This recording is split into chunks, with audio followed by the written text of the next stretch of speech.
บายดีจ้าทุกคนสวัสดีตอนเช้าเลยตอนนี้เตรียมตัวแต่เช้าก็จะไปสวรรค์เลยเราพอชิเมียนต้นดอกไม้สักน้อยหนึ่งก่อนเนาะพี่น้องถาหมูชวนหมูไปนำชวนนางวินไปนำเลย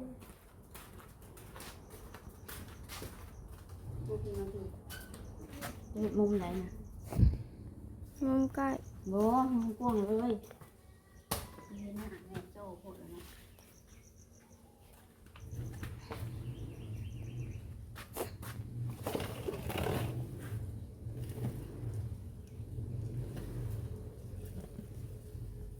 โอ้สิแม่ก็ทางดอกไม้พี่น้องแล้วมีส่งมา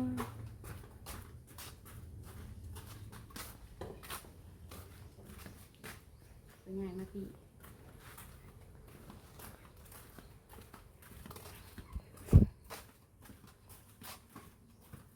เด็กกะข้างพูดอยู่นี่นะง่ายออก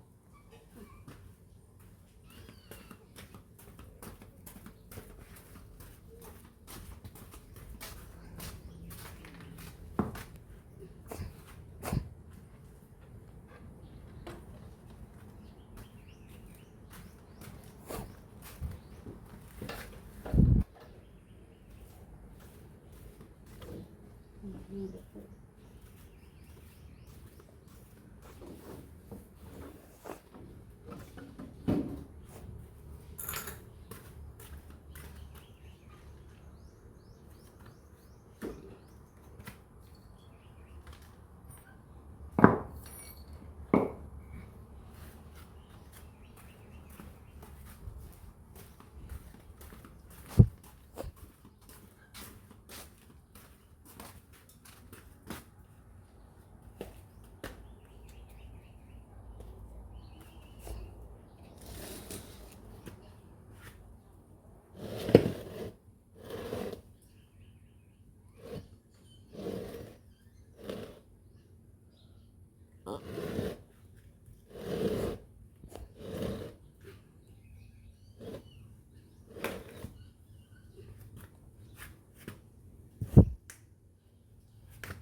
พี่ลูก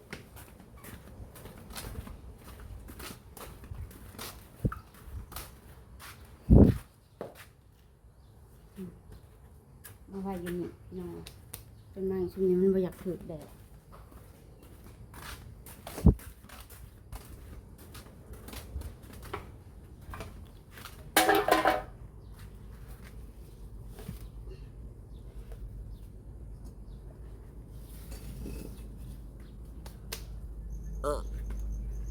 มันยังดังคอปลูก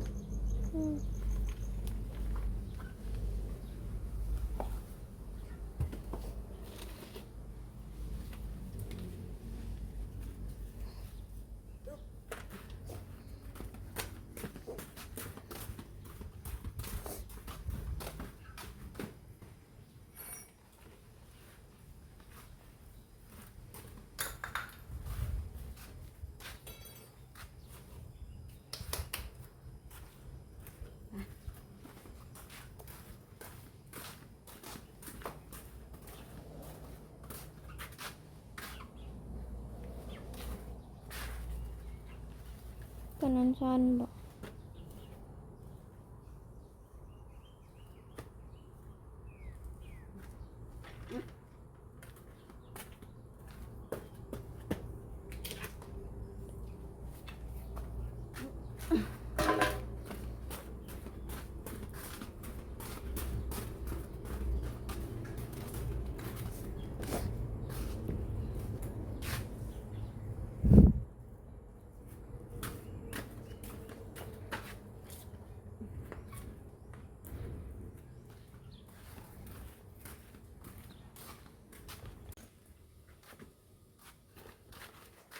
ป้ายแล้วนี่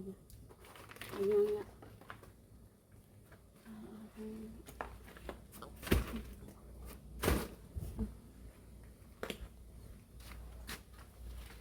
มันก็ยังเห็นคือเก่า เนาะ ต้นบักกูดิแม่ เนี่ยน้องอยู่ถือแสงหูเลยต้นพวกนี้มันจะไปแสง ต้นแพงบางเบิด บ่ต้องการแสงต้นนี้มันต้องการแบบอะไร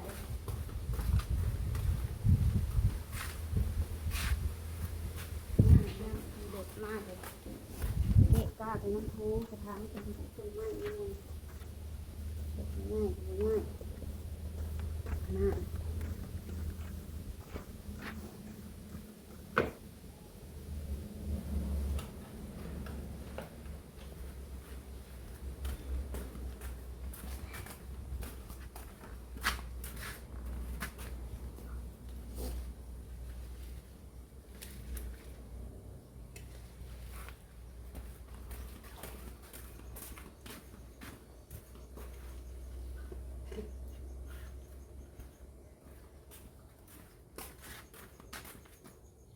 มาเรียงแสงหกนี่ตะเกียบต้นไม้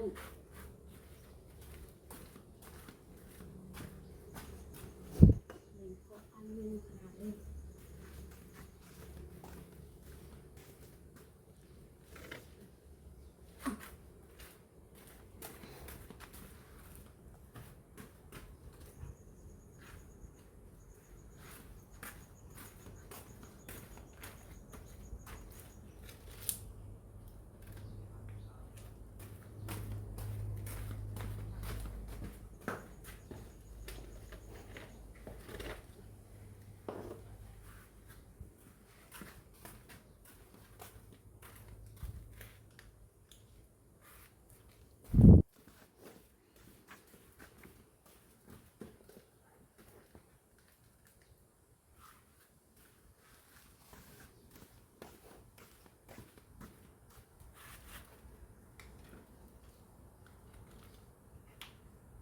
โอเค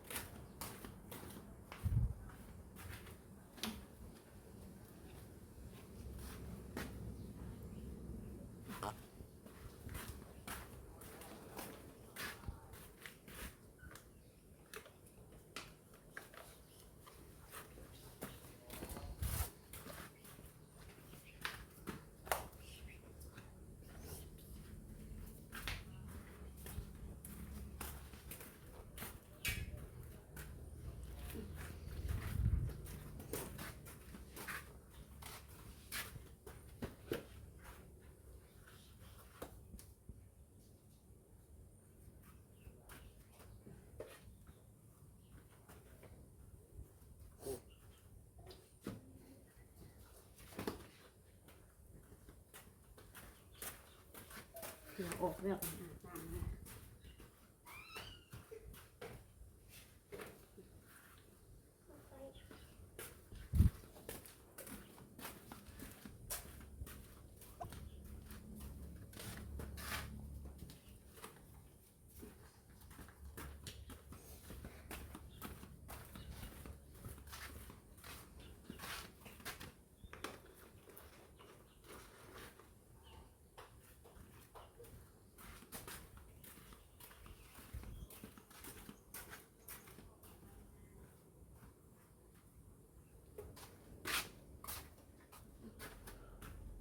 กลัวอะไรไม่กลัว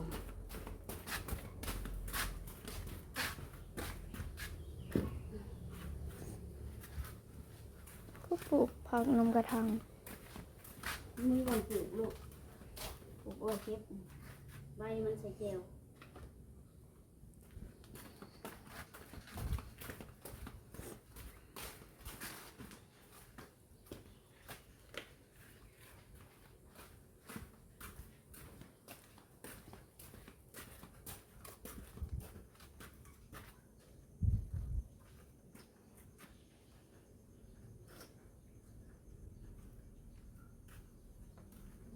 ทางเนาะนี่เนี่ยปลูกมี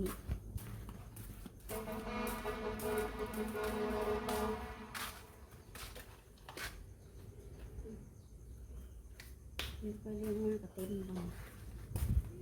หุกเนาะ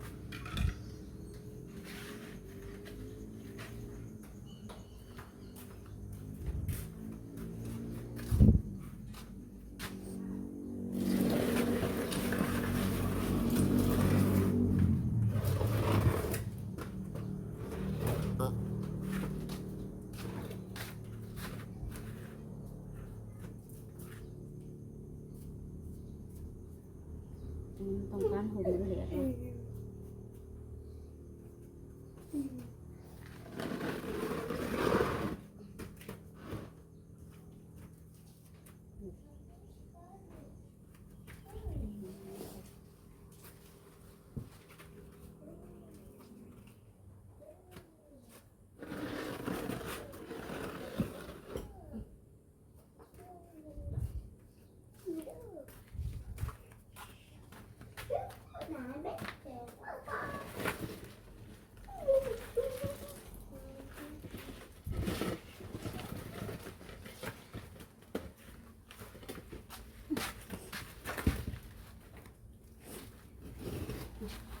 นะถอยออกไปได้เลย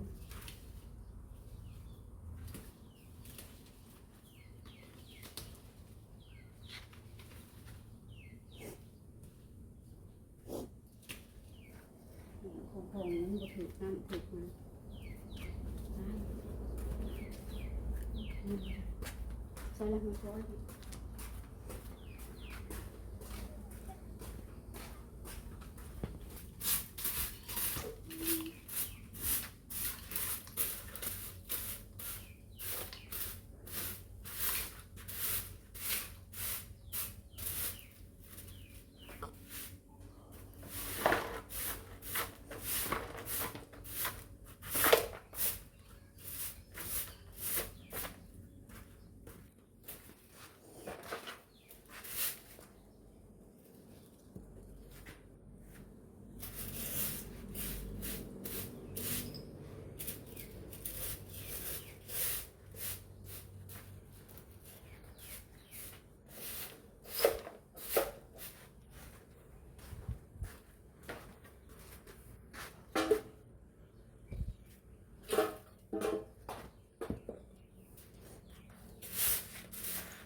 อ้อมๆกว้างๆดู